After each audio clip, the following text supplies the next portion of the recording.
You are watching the DeadfootDiver podcast with Curt, the DeadfootDiver. Welcome to the DeadfootDiver podcast. I'm Curt, the DeadfootDiver, and I am very pleased to have with me today KT and Syd Jones, who are my captains and former bosses from working with Mel Fisher in Key West, Florida, and their bird, Dinkum. How's it going, Syd? KT. Well, a great day. Beautiful day here in Central Florida. Awesome. Well, that's good because I'm in the middle of a snowstorm with where we're supposed to get about 5 feet of snow. Wow. Yeah. So I'll trade you if you want. Well, you can send us a picture. How's that? So thank you very much for joining us today. I'm so pleased to have you guys on. The first thing I want to say is Syd, KT, thank you. Syd, if it wasn't for you, I would have never gotten to dive with Mel Fisher and work with Mel Fisher. And that was the most incredible experience I've ever had in my life. Well, I'm glad it was a life-changing experience for you. It certainly was for KT and I as well. Yeah, it was amazing. So tell me, how did you guys first get into diving and then get involved with Mel Fisher in the first place? Well, we had different paths. I'll explain my path first, and KT can describe how what her path was. I'd been interested in the 1715 fleet early on. There was a National Geographic article that came out in the mid-50s talking about the finds that were being made there. And my grandfather lived in Vero Beach, and very near where the wreck sites were. And so I was very aware of that when we were visiting my grandfather. And I read a National Geographic article about the finds, and it really captured an interest that I hadn't had before. And eventually I took up scuba diving when I was about 16 here in Florida. Didn't really finish, got my certification. It wasn't until later on when I was in college that I went back and finally finished it. But I still had the interest in this kind of work. And there was, again, another National Geographic special, this time a video that played periodically. And it talked a lot about the folks that had originally been on the 1715 fleet working with Kip Wagner. That would be Mel Fisher and his family. And they had moved down off the Keys, off Key West, and were looking for the Atocha. And at the time the video was made, they had found a few interesting things, but there'd been some tragedy, and the search is it had kind of stopped. And there was some uncertainty as to whether it was going to continue on.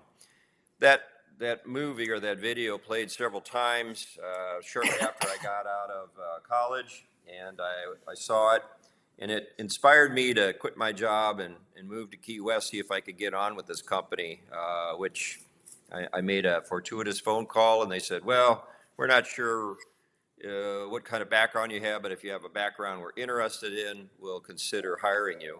And so just on that, I drove down to Key West and did a job interview and actually got a job as an engineer on one of the salvage boats. So that's how I got involved. KT, why don't you talk about how you got involved? Well, Syd and I have known each other since childhood.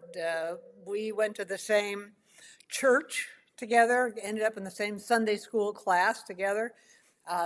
It seems sort of odd if you know us that's where we have met. And we had similar friends. I dated his best friend, he dated mine, but we never dated each other and never had that type of a relationship. But I had run into his parents early 1980, and they said, oh, Syd's going to come up for a visit from Florida. I said, oh, that's where he is. I said, oh, yeah. And so when he came up, I came over to say hi.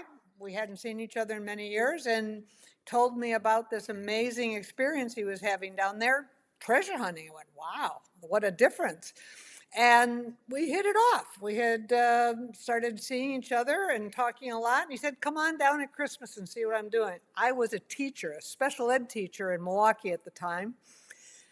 And I had that time off and went down to Key West and went, wow, this is amazing. I had never even been on really a boat before, much less diving. So I went back to Wisconsin and took diving lessons, learned how to dive, and went back down on my spring break from teaching. And my first dives, open water dives, I wasn't even completely open water certified yet, were under the boxes on the Margarita site finding treasure. And I did.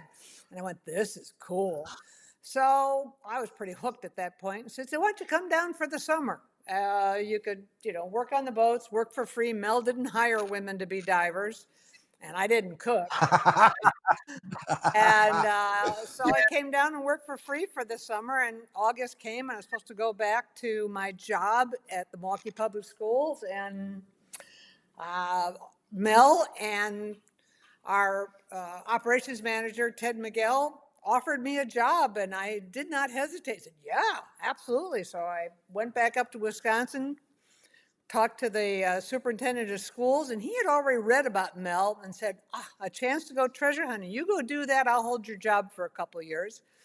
And rented out my condo and went back to the Keys. And, well, I never went back to Wisconsin except to visit family again. That was it. I was hooked. It was like it was meant to be. So you actually did your open water dives, diving for treasure on the Atosha? Yes, The I Margarita. did. On the Margarita, which is, if you recall, it has a very strong current. So under the boxes at the current, that will definitely give you a thrill. Yeah, it is definitely interesting when you're diving like that. And to do that for your first dive, though, so what did you bring up on your first dive for treasure? Coins, silver coins, the little beautiful little black Oreo cookies. There were quite a few on the bottom, and brought up a handful of those. And then that summer when I came back down and worked the summer for free, I found in one trip to the Margarita site 7 gold coins and gold chain and jade ceremonial blades and a sword and a lot of coins. It was one of those trips where I could do no wrong. Drove the guys crazy. Wow. Drove the guys insane. That made them so mad. As you recall, it's a little competitive out there. Oh, yeah, absolutely. That's amazing. So the sword you found, is it by chance the big general's type sword that was in? It was more of a dagger, a side piece, so it was about 18 inches maybe from stem to stern, maybe 24. It was a left-handed fighting dagger. Back in those days, they tended to have a long, like a rapier in one hand and then a left-hand fighting sword in the other hand. So they would fight with both hands when they were doing sword play. And so it was one of those types. But it was like typical of the Margarita stuff. It was pretty well concreted from exposure to the seawater and the animal life there. But it was very recognizable, even with the concretion. Well, it was Syd's job to put us on the spots. It was our job, whoever was in the hole, to find whatever was there and be meticulous about it. Be good with the detector, be thorough, and never, ever, ever leave a hit undug out. You dug out every hit.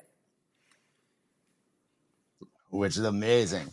So was you guys Mel had a guy working for him back then. Did he make the metal detectors when you guys started Jacques? No, actually, well before Jacques got there, Fayfield was the primary resource that we had for building detectors. And early on, the company just had one detector, and it looked very, very homemade. As a matter of fact, in my book, I discuss how awkward and fragile the thing was, and we were terrified to use it for fear of breaking it because it was the only detector that we had at the time.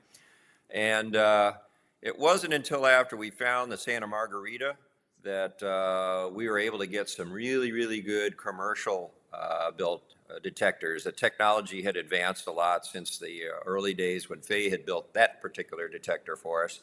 And so we had a real step up in the performance of the detectors that we were using, and we were able to go back over some of the early spots that we had thought we had worked through pretty well with these newer detectors, and still continue to find stuff there, much smaller and or much more difficult types of artifacts to find.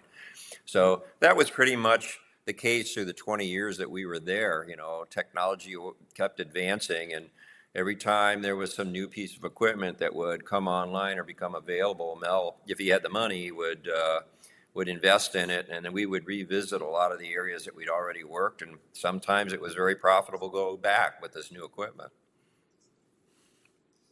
Yeah, which is really cool. I mean, I remember working with you the one day when we actually had to go test one of Jacques' metal detectors out behind your house, Huh. and you said to me, "Hey, go down to the gift shop and grab that 90-pound Atosha silver bar. And meet me back at the truck." And we went and tested it, and I'm thinking of that now, and it's like, I can't believe I like went downstairs, threw a 90-pound silver bar over my shoulder, walked out and was waiting there, and the security guard Josie at the time is like, "Where do you think you're going with that?" And I'm like, Sid told me to meet him at the truck to test the detector, and he's okay. Yeah, good old Josie. Been many years since he passed. He was really a great guy, wasn't he? Oh yeah, no, he was hilarious. He was a fun guy to be around for sure. Yeah, we enjoyed his company. It was very, should I say slack? It was very, very casual at Treasure Casual, South. yeah. Casual Treasure South. Yeah, and once you were on the trusted list, you pretty much had free range to do whatever you wanted to do. That was one of the great things about that company, was they didn't compartmentalize you. If you started at one particular job or at a certain level within the company, once they got to know you a bit, they had no problems with you vectoring off into other directions. If you had an interest in research, or if you had an interest in working in the lab, or if you had an interest in developing electronics or cartography or whatever it was, as soon as they had a comfort level with you, they didn't put any blocks in your path to further discovery. It was like anything could happen day, every day there. You could do whatever you like, learn whatever you like, explore different venues. More than once, Dio would send home a Ziploc baggie of clean coins and say, "Take those home and grade them for me," and tell me how many there were. Tell me how many there were. I mean, she just gave me a bag of coins. She says, "I think there's around 100 in there. Tell me." It was always amazing to me. But if you showed up to work on time, not drunk or stoned, you were a god to them, because I have to say a fair few of some of our employees,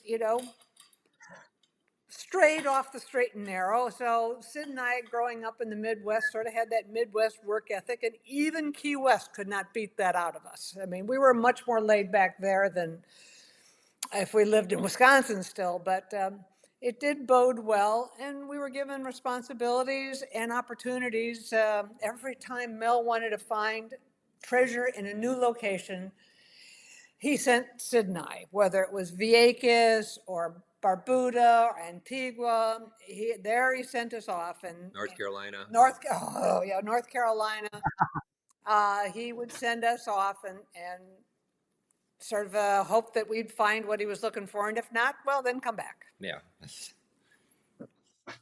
Yeah, which is awesome. So I mean, what do you guys remember is your most favorite thing out of all the stuff that you recovered off, like the Atosha or any of the wrecks that you've worked on?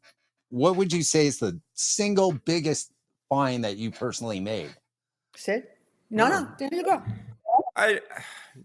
Nothing particularly stands out because there was so much of it, and there were so many different types of things. I mean, on the Margarita, we found dozens and dozens and dozens of gold bars within the first couple of months of finding the site. I mean, finding a gold bar is a big deal.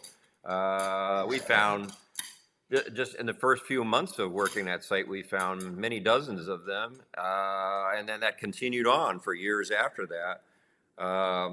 We found one area that apparently had been a bag or it had once been a bag of gold nuggets or gold dust that had been panned somewhere in Central or South America. That was being brought back on the Santa Margarita.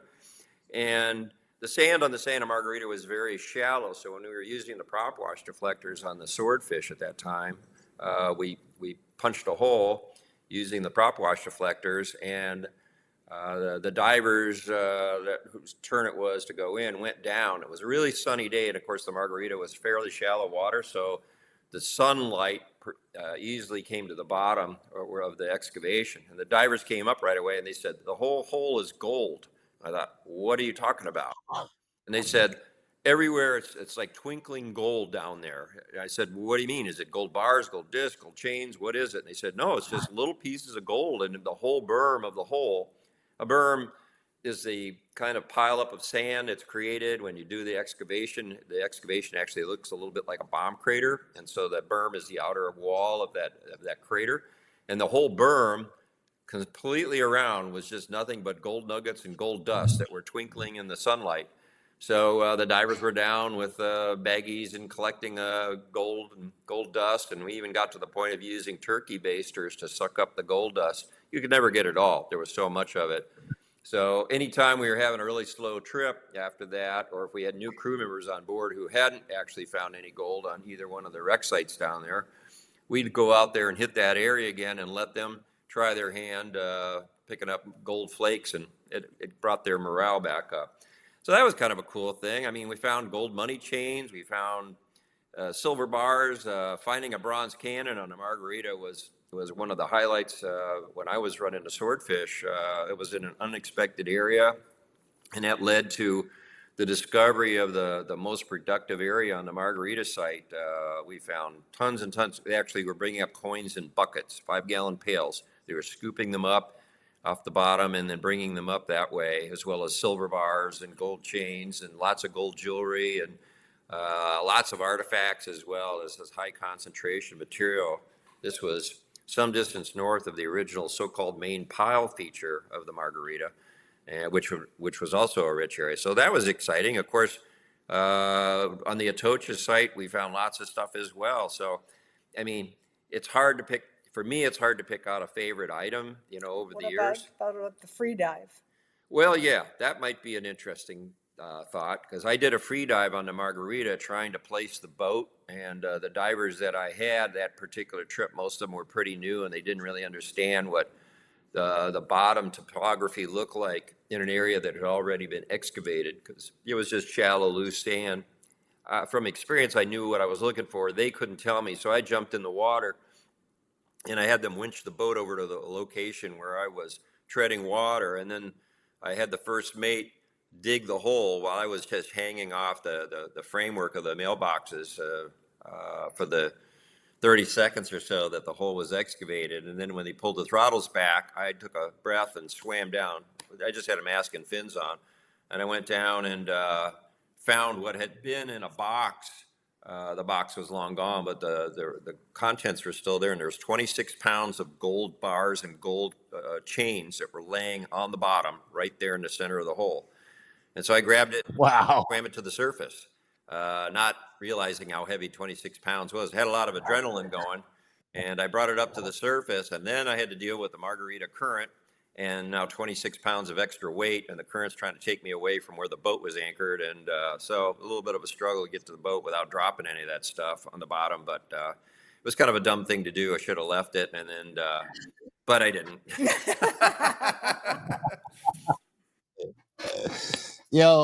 That is the one thing that when I worked for you guys and worked for Mel Fisher, that I found so awesome was no single day was alike. Every day I was touching different stuff. It was incredible that way. Yeah, there was a lot of empty holes that we dug out there, and a lot of surveying that we did, which took a huge amount of time. I would say probably 85%, maybe 90% of our time out there was not recovering anything. It was either because of the surveying we were doing, or just digging empty holes while we were doing exploratory excavations, or other types of activities out there. But you have Every day was not a thrill. every day, yes. Sometimes those days could get really long, where they spend a couple weeks out at sea finding nothing. And everybody's all excited when the boat first leaves the dock, but then the realities of living aboard the boat and the discomfort of that, and having to deal with Mother Nature. You're fully exposed to whatever storms or bad weather comes up out there, and you just eat it and keep going. So if you're not finding much, it can get pretty, well, not really depressing, but also the thrill kind of goes away. But then there's those moments where you do find stuff, and it's like all of a sudden the enthusiasm comes back and you're back in the game again, and wondering what's next. Wondering what's next, yeah. So it's kind of like instantly recharges your batteries for the whole thing, and suddenly it's not a sucky job, and you're not too tired, and you're not too sore, and the anchors don't weigh so much, and on and on. So fortunately, there were enough times sprinkled through all of the hard work that was kind of boring that it really kept us going. There were the core of people that stayed with the organization. Yeah, other people kind of came and went as their lives, they would join up for a while and then leave because they had other lives or other things that they needed to do in their lives, or maybe it just wasn't really for them. But there was a core of maybe 7 or 8 of us, I would say. 10 or less, yeah. Yeah, less than 10 that stayed with it for a long time. And we saw a lot of people come and go, but the rewards were definitely the greatest, I think, for the people that hung in there. So because you guys would get a percentage off the boat, right? Well, just for people listening here, we didn't get a percentage off the boat. I mean, we were paid employees, obviously. We were paid to do this, so it was a paying job. And after you had been there for at least a year, then there was a contract. You would get a certain percentage. It was a really, really tiny percentage. It wasn't just what the boat found, though. It was what the whole company found on those sites. So, Katie and I worked the 1622 fleet sites, the Atocha and the Margarita, both those sites, but we also worked the 1715 plate fleet sites as well. And so every wreck site, there'd be an addendum to the contract, and it would include a very small percentage from that site. So if you found a lot, which in some cases we did, then even though it was a tiny percentage, it was still a pretty nice bonus. But then there were other projects we worked on that we found a lot of cool stuff, but not a lot of it was high value. It was just cool artifacts. So that's kind of the nature of the business. So how did you end up running the lab at Mel Fisher? Because when I started there, we were working in the lab the entire time. So how did you end up doing that? Well, I've been running boats for Mel for many years, and ran the Swordfish, ran the Bookmaker for surveying for a short period of time, but mostly the Swordfish, and then the JV Magruder after that. And by that time, the original fellow who had been the operations manager had moved on, and they needed a new operations manager. And so Mel said, well, your new job is you're the operations manager now. And that meant that I wasn't going to be going to sea all that much anymore. What my responsibilities was primarily the cartography, overseeing where everybody was working out there and trying to direct that.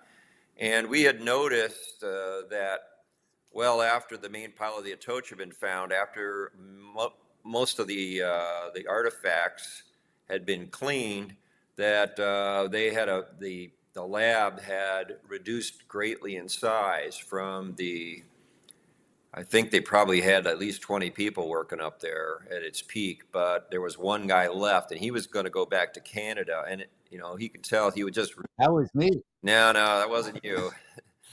That was another fellow, and he just wasn't really that motivated by it, and so. We were still bringing in lots of artifacts on our trips, and the artifacts weren't getting cleaned. And so I talked to Mel and Dio, and I said, listen, I think we need to regroup on the lab. I mean, what you guys did with the lab before was really good, but I think it would be good to upgrade the controls on the inventories of the stuff coming and going. And there's still a backlog of artifacts that needed to go through the process. They were just sitting in storage tanks, and they hadn't yet gone through the process. That we need to finish all that stuff up.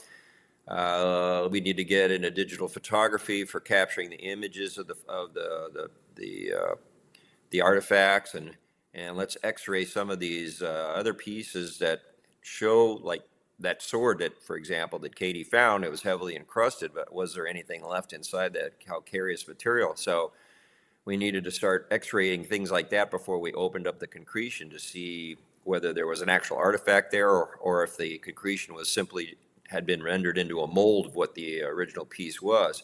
And if it was, then we could stabilize the shape of the object by various other methods. So I kind of wanted to upscale things there. And so they said, yeah, let's go do that. So I kind of worked my way out of the Magruder, being captain of the Magruder during that period. So I took over the lab. I was also the operations manager. I was overseeing all the cartography, and I was hiring and firing all the divers. So that's the time that. And dealing with the government. And dealing with the government, yeah, I had to do the annual adjudication thing for the Admiralty Court, and there were other projects I had to deal with as well. So for the last four or 5 years that we were there in the Keys, working for Mel's group, that's primarily what I did.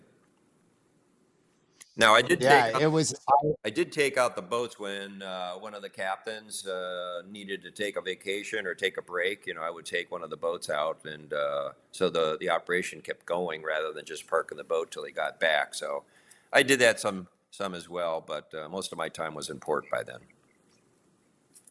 Ah, cool. So, when I was helping you in the lab, it would maybe take somebody through what it's like to have to clean even a cannonball. Let's try a cannonball, because that was the first thing you actually had me start cleaning was cannonballs. Okay. Well, cannonballs, Katie actually taught a course on archaeology and conservation over in the community college there, because we had all the resources to do that, and she certainly had the expertise. And so she would tell you that and you learned yourself, all of the artifact types require a different type of cleaning. You know, a cannonball is a cast iron object. Cast iron is very porous, and if you just take that cast iron cannonball out of the ocean, it probably has a calcareous concretion on the outside of it, so it looks kind of like a gray or a tannish, lumpy, heavy object with shells and stuff stuck in this calcareous coating on the outside. We have to remove that calcareous material, and then the object has to be put in through a process called reverse electrolysis. And reverse electrolysis is a system that removes the salts from the seawater that have penetrated the pores of the metal. And if you don't remove the salts, the object will continue to corrode. And in the case of cast iron, it'll corrode quite dramatically. And it corrodes. The cast iron stuff actually corrodes in layers. It's a little bit like onions, and unless you get all of the salts out, it may seem clean or ready to go after a few months, but the reality is there's still salts deep inside, and if you don't get all of that out over time, then the object will decay or fall apart in time. So for something like that, a cast iron piece, it may take 2 or 3 years for a cannonball to be finished in the reverse electrolysis, and then there's other stabilization processes outside that. On the other end of the spectrum, from cast iron, gold. Gold is a noble metal, so it really doesn't need any cleaning at all, no stabilization. Sometimes the gold had little flakes of calcareous material stuck to it, but that was kind of rare. Usually the gold came up nice and clean. So we didn't have to do a whole lot with gold. Silver, a little further down the scale, and so silver collects silver sulfide and silver chloride, it as well has to go through a process of a reverse electrolysis, but it doesn't take nearly as long as an iron piece. So usually a couple of, maybe 3 or 4 days or a week at the most in reverse electrolysis to get all the salts out of the metal and stabilize the coin is about all you need. And then there's subsequent steps after that, but you can usually, once the coins start in a process, within 2 weeks, they're all done. It seems that the coins, the silver, once it's out of the salt water, stops the corrosion, whereas iron pieces, even if they're out of salt water, they're going to continue to corrode because the water is acquiescent and it draws more moisture to it. And also the wood pieces and pearls or anything with enamel on it had to be very careful of putting it in a specific gravity of a different type of fluid because it'll bust off the outer layer if you're not careful. Yeah, so there's a variety of techniques you have to use depending upon the artifacts. And so you got things ranging from wrought iron, cast iron, copper, gold, silver. You've got organic material like leather or wood. So there's a different process for every type. So you guys, after you left Key West, now you were into flying plane. I know you were into doing like acrobatics and stuff like that when I met you, right? Yes, both Katie and I had, I'd been a pilot for a number of years. Katie had taken flying lessons in Key West as well. And I'd done some aerobatic training up in Homestead. When, I couldn't do stuff like that when we were going out to sea all the time. We just didn't have the time to do it. But after I became operations manager, then I had opportunity. I actually had weekends off and things like that. So. And before, we would be out at sea when the weather was nice and in when the weather was bad. And that does not allow time and opportunity to do flying or anything else that's just reliant on weather. So right.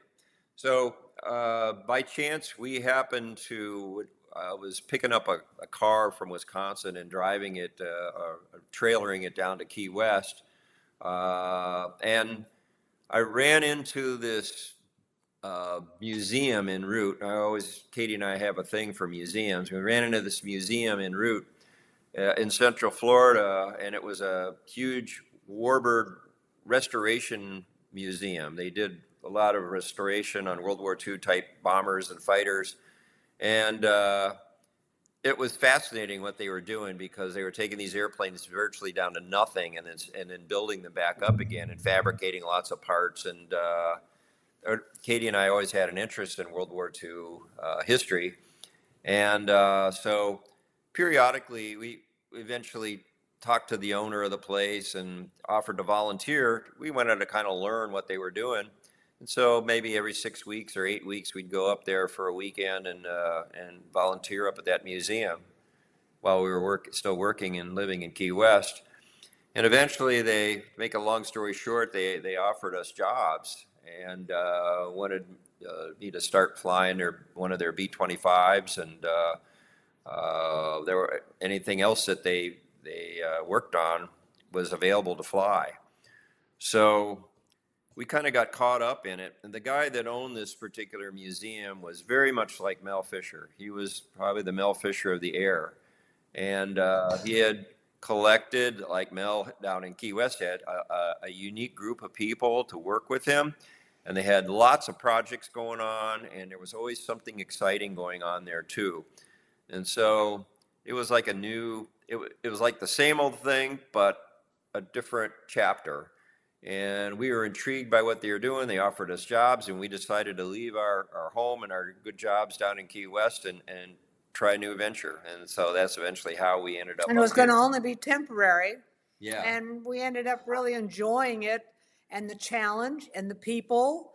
And it was anything could happen day all the time there, just like it was for Mel. And endless opportunities like Mel, because we showed up on time. They were willing to do a day's work, and that was a big deal for him. Yeah, and we learned a ton there. Lots of opportunities. Originally, like Katie said, we were just going up there temporarily, taking a break, I guess it was. And then we were planning on going back to the Keys and going back to work. And Dio was very good about it. She said, "Yeah, take time off. You've been grinding on this for decades. For decades. You guys take off. Come back in 6 months, and we'll pick up where you left off." So we ended up staying up here, and then our lives expanded beyond that. So we had these wonderful stepping stones and treasure salvers down in Key West, and then with Tom Riley up here, and that led us to all further adventures, working. Led us to Hawaii, where they hired us to start an aviation museum out there in Ford Island, which is right where the Arizona sank and the Missouri is docked. And we spent 4 years doing that. And really, ultimately, it all started with Mel. Yeah. As part of it being, you can do anything if you try hard enough. You can learn anything if you try hard enough. You can self-educate and make yourself viable and important to a project by the effort that you put into it. And working for Mel certainly made that quite obvious. And we took that same information and that same way of looking at things and applied it to the Warbird industry, and which then applied it to the museum out in Hawaii, and then applied it back here when we came back and started working for the #1 Mustang, P-51 Mustang operation in the world, right here in Kissimmee, Florida. So we're very fortunate, and it all goes back to Mel. Yeah, absolutely. And we've gone back out treasure hunting occasionally too. So we didn't do it last summer, but the 2 prior summers we were working over in the 17-15 fleet, not full time, just as fill-in divers. But we were finding artifacts over there in areas that we hadn't worked before, and it was fun to get back in the water again and use those metal detector skills that we hadn't used in decades, and put them back in operation. And it comes back real fast. Get under those boxes, start hand fanning, and you go, "Oh, I've missed this. Yeah. I've missed this a lot." I found a coin on the cabin wreck 32 years after the last time I found a coin there. I thought, "Oh my God, am I old?" Wow. That's incredible. Actually, I would love to come down and volunteer with you guys to treasure dive for a couple of days, because that would be absolutely amazing. Well, it's not our boats anymore. We're not involved. We're just Divers. We're guest divers, kind of like you'd be. So we talked to some of the people that work out there on the sites, because they've got a number of contractors that work on the 17-15 fleet, and any time that they need their short crew. Well, look up a guy online, and you'll say on Facebook, his name is Bill Black, and he runs several boats out there. He has a contract of several boats, and I'd sort of give him a poke and see if he's interested in having some extra help. His name is Bill Black. Bill Black, yep. I will definitely look that up for sure.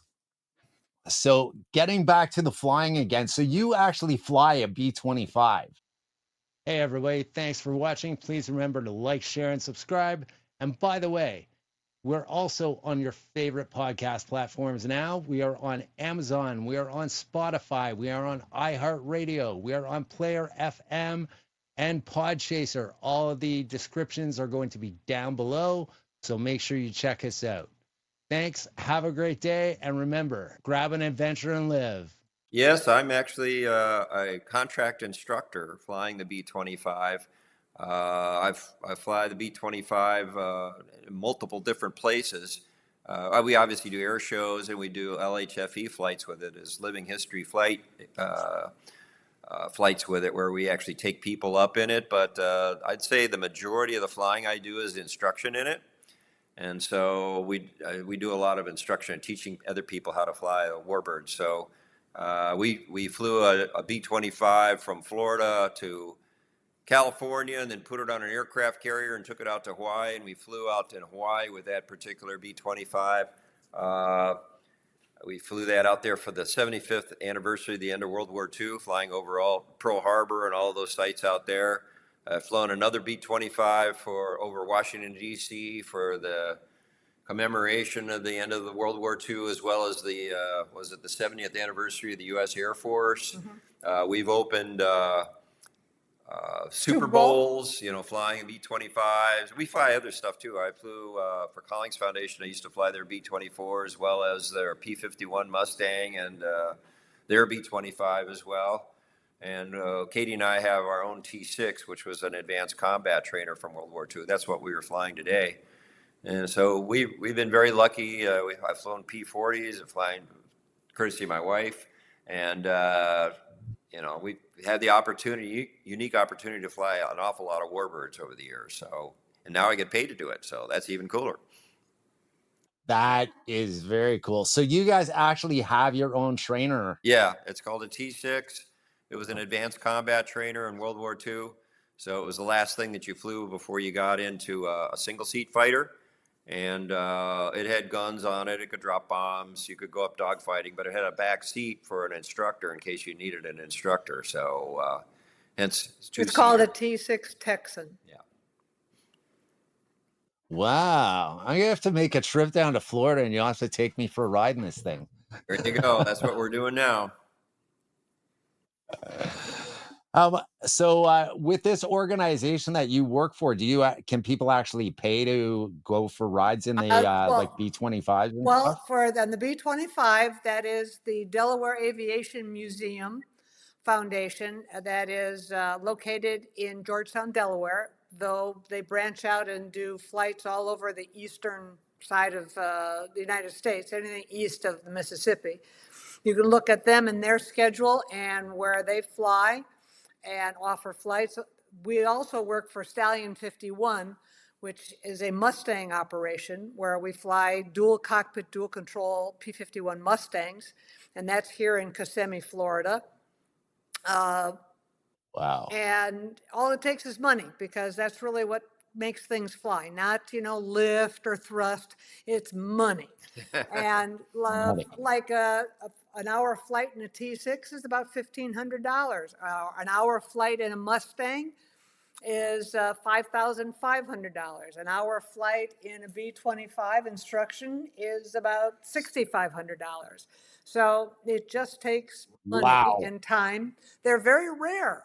There's only three dozen B-25s flying in the world.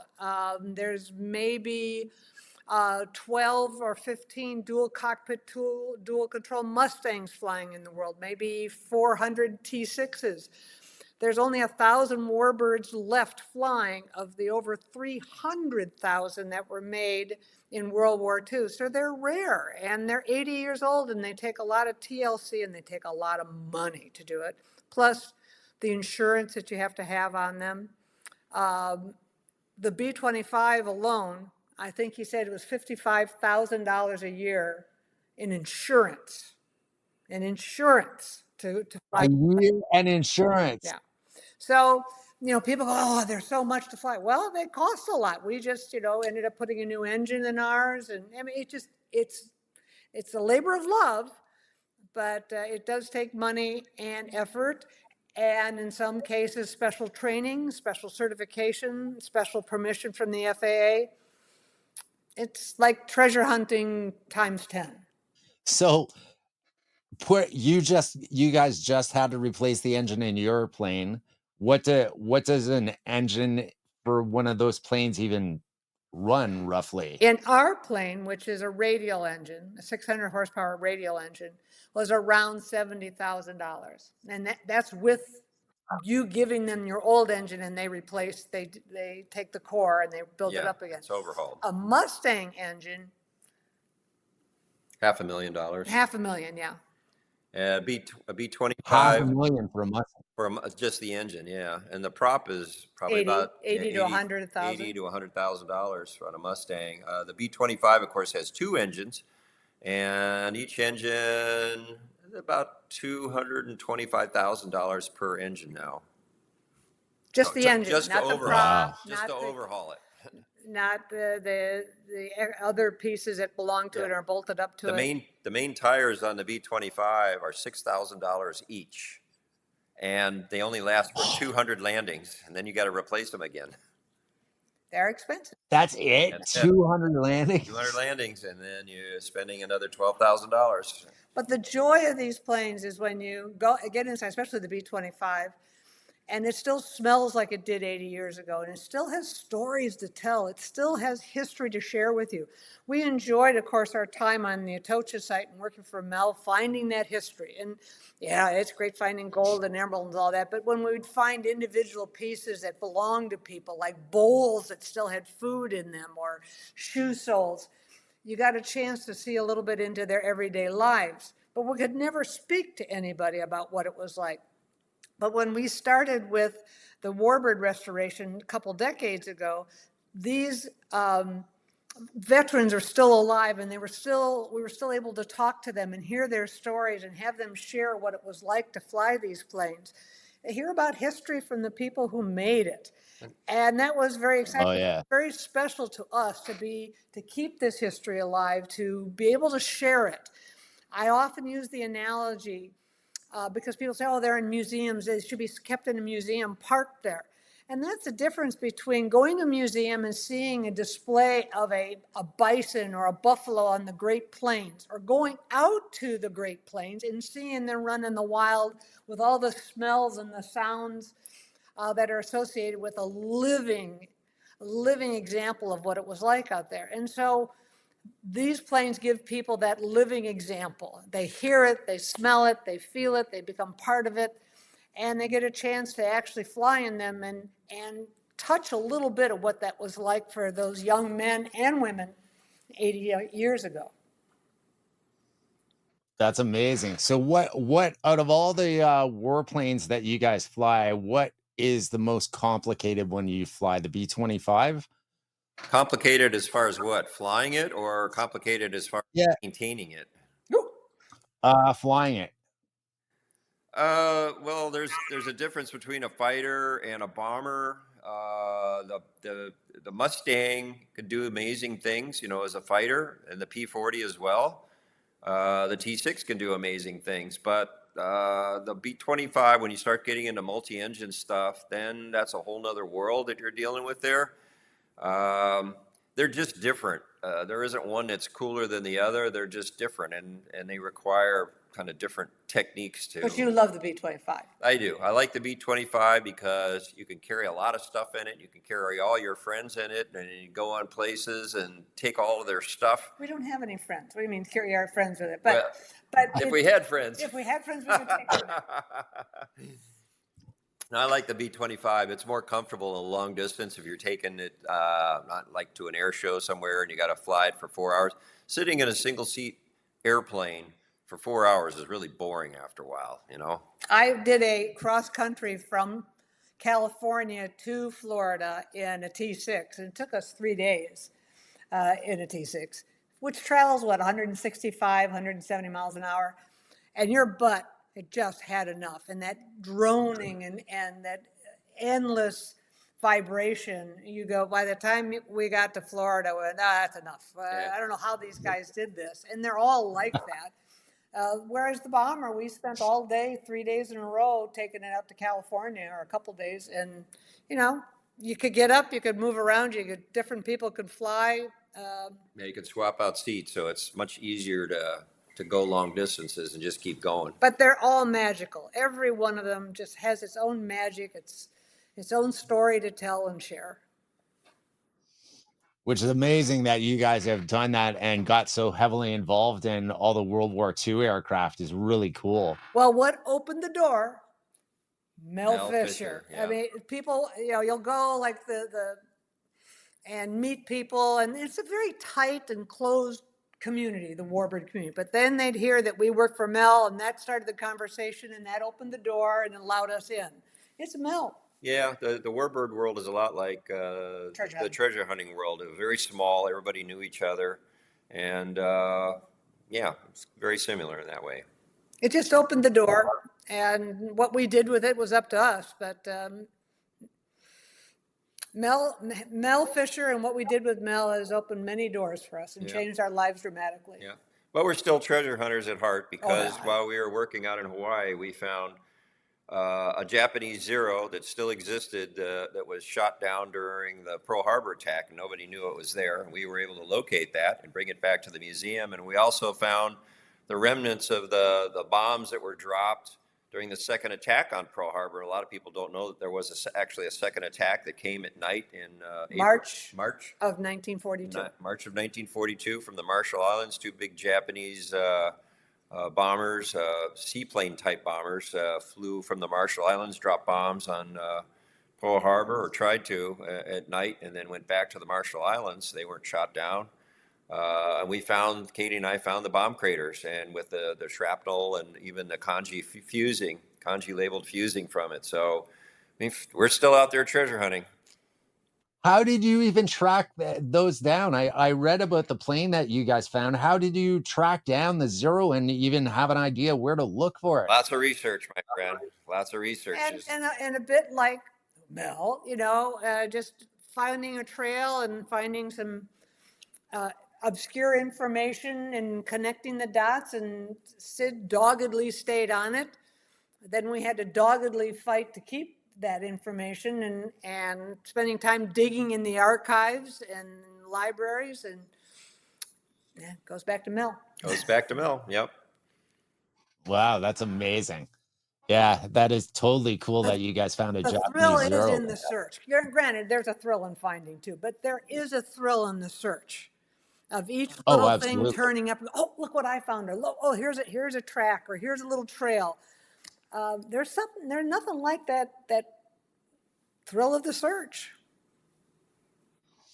Absolutely. I can actually firmly blame Kim Fisher for giving me the bug for wanting to come down and work for you guys so bad, because when I actually met Kim the first time, he was actually out on the road doing one of the treasure tours, and actually he was in Hamilton and came.